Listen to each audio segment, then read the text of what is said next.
Aliás, trazendo para a realidade, o presidente Lula voltou a criticar Campos Neto. Dessa vez o motivo foi o reajuste do salário mínimo. Vamos acompanhar.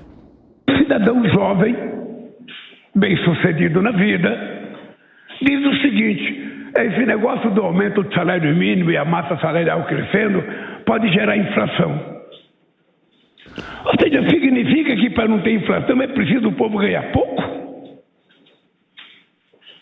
É preciso? Será que essa pessoa não tem respeito? Será que as pessoas pensam que alguém ganha um salário mínimo porque quer ganhar um salário mínimo? Alan Gani, eu acho que ele está falando do C. Tá. Falou, esse cidadão jovem que fica falando que o aumento do salário mínimo... Bem-sucedido. Esse jovem bem-sucedido que fala que o aumento do salário mínimo prejudica as contas. E aí, Gani? Evandro, resposta da presidente da Tem República. um termo técnico que eles chamam que é No Accelerating Inflation Rate Unemployment. É isso que você estava passando mentalmente. Nairo, ele fica conversando sozinho aqui, às vezes eu fico tentando... Ele chamando a entidade. Aqui eu já até me acostumei, o pessoal do Jornal da Manhã, né? Eu já falo sozinho, eles já até se acostumaram, o doido que chegou, né? Mas vamos lá.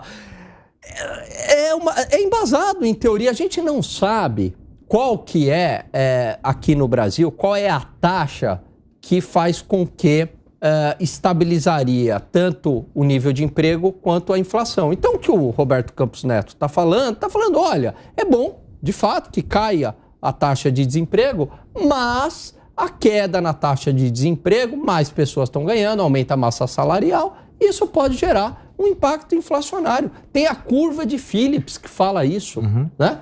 Então, não é que... Porque do jeito que é colocado, parece que ele é do mal, que ele quer... que a população não tenha emprego, não é nada disso. Ele está cumprindo o papel dele, que é a questão inflacionária. Agora, se talvez o governo fizesse a parte dele do lado fiscal, não teria essa discussão.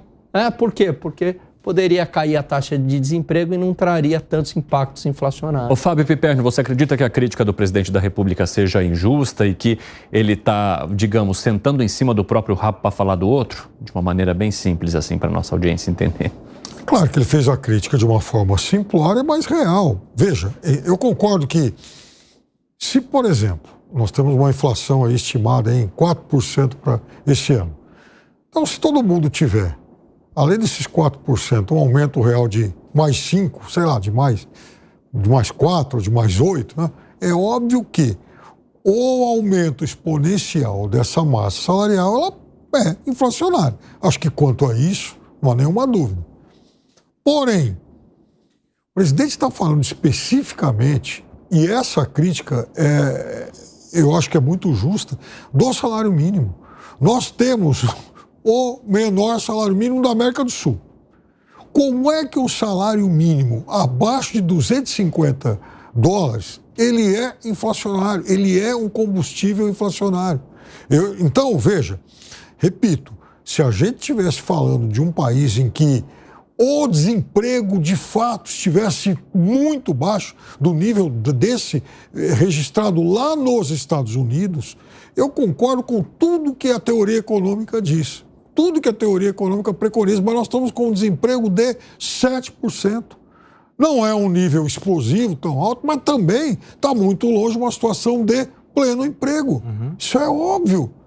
Então, veja, usar qualquer queda, né, qualquer percentual de queda como explicação para um suposto aumento da inflação e ignorar outras causas, inclusive externas, eu acho que isso é uma crueldade, principalmente com quem ganha esse salário mínimo. Concorda, Segré? Não concordo. Não concordo porque o presidente está utilizando isso e para mim é de risco. Porque ele falando, você é pobre, olha o que está dizendo o Campos Neto, esse jovem bem-sucedido, não tem respeito por vocês, os pobres. Isso pode gerar violência através de redes sociais, inclusive violência física. Isso não, eu não sei se chega a ser um discurso de ódio, mas é um discurso de contraposição pacífica de uma opinião técnica que o Roberto Campos Neto deu, e é técnica. Ele não falou, por causa disso vamos ter inflação, então vou ter que aumentar a taxa de juros. Ele não disse isso.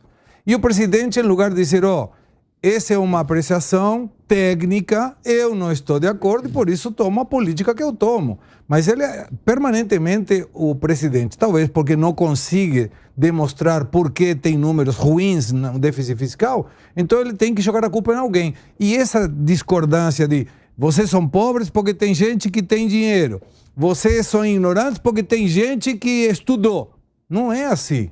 Não tem nenhum problema se alguém quer deixar de ser pobre investindo na sua educação. E aí é uma responsabilidade do Estado. Então, por que a pessoa é pobre? Por culpa do Campos Neto? Não, por políticas erradas. E não estou dizendo que sejam políticas erradas do presidente Lula, mas são políticas erradas que, na minha opinião, a uma parte da ideologia compensa que a pessoa seja pobre e não tenha cultura. Porque é mais fácil de vender essa narrativa. Fábio Piperno, você acha que o presidente da República se descuida ou erra ao apontar o dedo dessa maneira para Campos Neto, como se ele fosse a instituição? Porque a gente está falando também de decisões que são colocadas na conta do Campos Neto, mas que tem um aval de uma diretoria, tem votos, tem maioria. Então, é o Campos Neto quem comanda a instituição, mas ele tem toda uma equipe abaixo que também toma decisões junto com ele. E nesse caso, ele estaria inflamando um discurso que ele mesmo, em alguns momentos, critica quando esse discurso acontece com críticas ao PT e ao governo do próprio presidente da República? Eu vou responder de duas formas. Isso, por favor. Delas, inclusive pegando uma carona no que o Segra disse.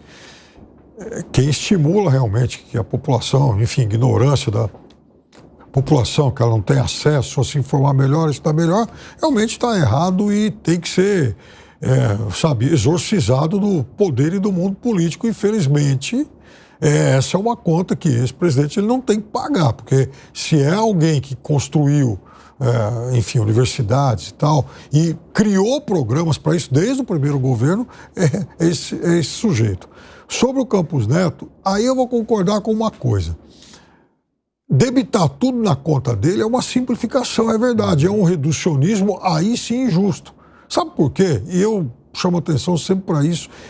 O Campos Neto é apenas mais um produto, mais um representante dessa forma de pensar hegemônica que existe no Brasil. Não adianta, se o Brasil tiver 10% de superávit fiscal, mesmo assim, as taxas de juros serão altas, porque isso historicamente é assim. Não há momento na vida do Brasil, não houve momento na vida do Brasil que tenha sido diferente. Eu não estaria nesse nível. Não estaria nesse nível. Pode ser alto, eu concordo, mas não estaria nesse nível. Tenho 40 segundos para você no máximo, Gani. Não, é só dois conceitos aí. Primeiro, a gente não sabe qual é a taxa de pleno emprego no Brasil, se é igual a dos Estados Unidos. Esse é o primeiro ponto. Segundo ponto, quando eu falo da curva de Phillips, ela não fala em pleno emprego, ela fala que se, de fato, diminuir a taxa de desemprego, aumenta a inflação.